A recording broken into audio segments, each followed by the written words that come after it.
What's going on, everybody? Welcome back today for another video. My name's Stevius, and today we are talking about Eldenring and Shadow of the Erdtree DLC and what you're going to have to do to actually play it. The developers have actually come out and stated that there are a couple requirements that you're going to have to complete to actually get to play this new DLC.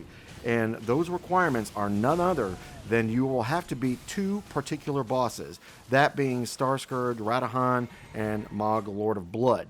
Now, the funny thing is, with as long as that game has been out, it's stated like between Xbox, PC, PlayStation, that like 64 to 67% of people who've played the game at least once have not beaten Mohg, Lord of Blood. Man, I gotta tell you, that's a little rough. Now, first and foremost, I made today's video because I wanted to talk about it for one, but I wanted to give you some tips on how you can complete both of these bosses. While in this video, I don't have the footage of beating those two particular bosses, I have the footage of beating two bosses that are actually way harder, that being Commander Nal and the Elden Beast. Now, between those two bosses, I will tell you that Starscourge Radahan is going to be the easier of those two bosses. Just remember, you'll be able to see that you can summon some other previous little helpers or whatnot when you're in that battle. Make sure that you're summoning those things and don't just depend on yourself and your own skills, or you're going to have one hell of a time.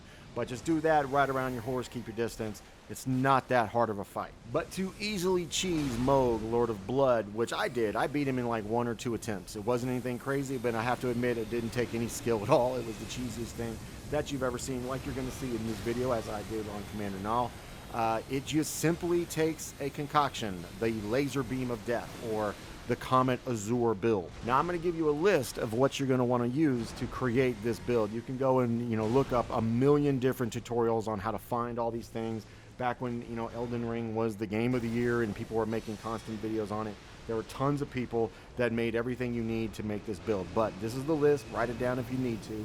First and foremost, you're going to need 60 Intelligent. You're going to need the Graven School Talisman.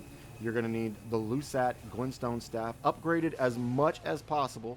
You're going to need the Azure Glintstone Crown, possibly the whole outfit if possible. You're definitely going to need the Comet Azure itself.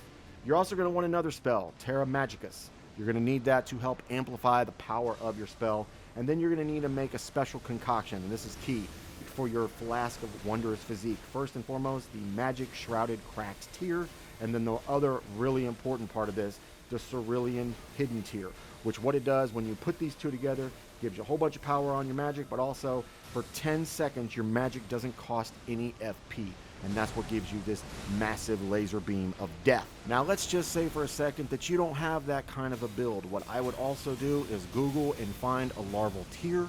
Go ahead and find a couple of them, so that way if you like using the build that you normally would use for the the DLC itself for Shadow of the Erdtree, you have one to revert it. But I would go and find a couple. There's several larval tiers all over the world space if you haven't done this.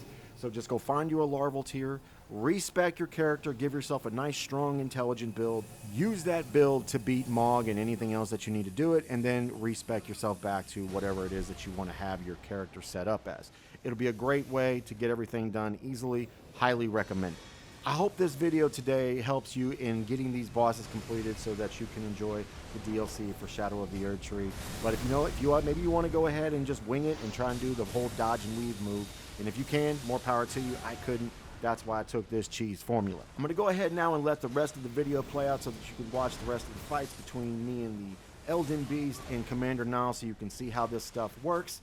But other than that, if you enjoyed today's video, drop a like, subscribe to the channel, turn notifications on so you can be notified every single time that I upload a video, and I'll see you guys out in the land between. This is your boy Stevius signing off. I'll see you on the next one.